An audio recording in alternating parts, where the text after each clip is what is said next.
काला जादू। अपने बेटे रिशु के माथे से टपकते हुए पसीने को देखकर सविता की हालत खराब हो गई। ऐसा आज पहली बार नहीं हुआ जब रिशु नींद से घबरा कर जागा है।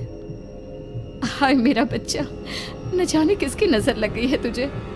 जब से मेरे बच्चे ने 10वीं के एग्जाम में स्कूल टॉप किया है तब से रोज बुरे बुरे सपने आने लगे हैं।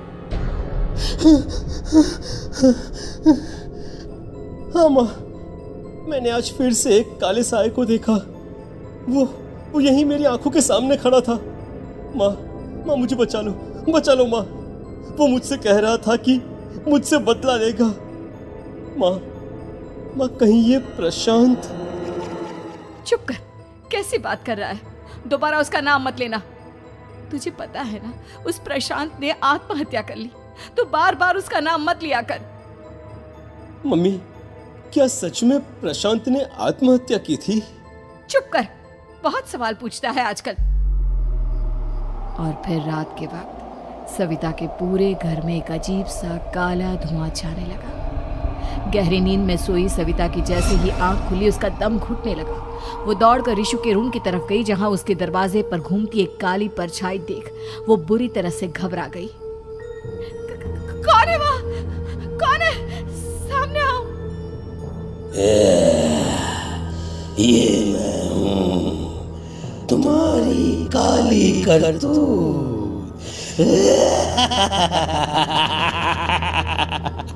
और अब मैं तुम्हारे बेटे को ले जाने आया हूँ। नहीं, मेरे बच्चे को छोड़ दो प्लीज। मेरे रिशु को कुछ मत करना। वो परछाई रिशु के कमरे में घुस जाती है। सविता भी उसके पीछे पीछे दौड़कर जाती है और देखती है कि अब वो साया साफ नजर आ रहा था। वो सर से पैर तक खून में सना हुआ था और उसके शरीर के सारे अंग कटे फटे हैं। क्या चाहिए तुम्हें? तुम जो बोलोगे मैं करूंगी, लेकिन मेरे रिशु को छोड़ दो। उस परछाई ने रिशु को गर्दन से पकड़कर दीवार के सहारे हवा में उछाल दिया। रिशु जोर जोर से चिल्लाने लगा। माँ बचाओ मुझे, बचा लो माँ। ये मुझे मार डालेगा।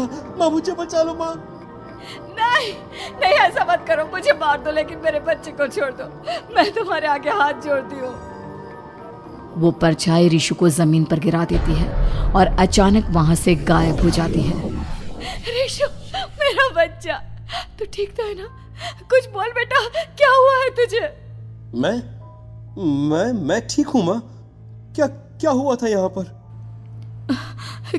कुछ नहीं बेटा, कुछ नहीं। तू परेशान मत हो। हम कल ही गांव के बाहर जो तांत्रिक महाराज रहते हैं उनके पास चलेंगे। ठीक है माँ, हम जल्द ही उनके पास चलेंगे। मुझे बहुत डर लग रहा है माँ। ये बार बार मुझे डरावने सपने आना, ये सब हमारे साथ क्यों हो रहा है माँ? अगले दिन सविता अपने बेटे रिशु को लेकर गांव के बाहर तांत्रिक के पास जाती है।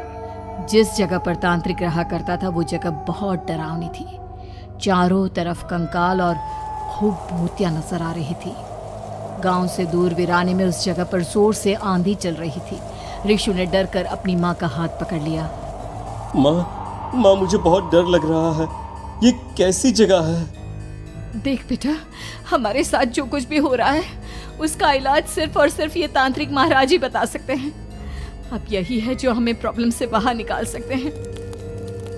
जैसे ही सविता और रिशु तांत्रिक की झोपड़ी के अंदर पहुंचे, वहां का नजारा देखकर उनकी आंखें फटी की फटी रह गई। तांत्रिक की झोपड़ी के अंदर कई सारे लोग अपनी गर्दन घुमा घुमा कर जोर जोर से चीख रहे थे।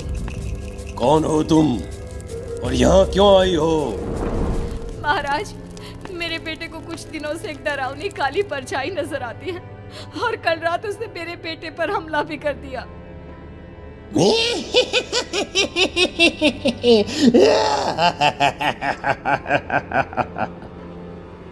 मम्मी हमें यहाँ से चलना चाहिए। ये जगह मुझे ठीक नहीं लगती। नहीं बेटा, ऐसा नहीं कहते। रुक जाओ, 2 मिनट के लिए रुक जाओ। क्या कहा? काली परछाई?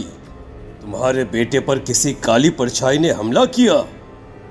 हाँ महाराज, वो कह रही थी कि वो मेरे बेटे को कुछ कर देगी। कोई उपाय बताइए महाराज, मेरे बेटे के साथ कुछ गलत नहीं होना चाहिए। तुमने किसी दूसरे के साथ गलत किया है। तो तुम्हारे साथ भी गलत होकर ही रहेगा।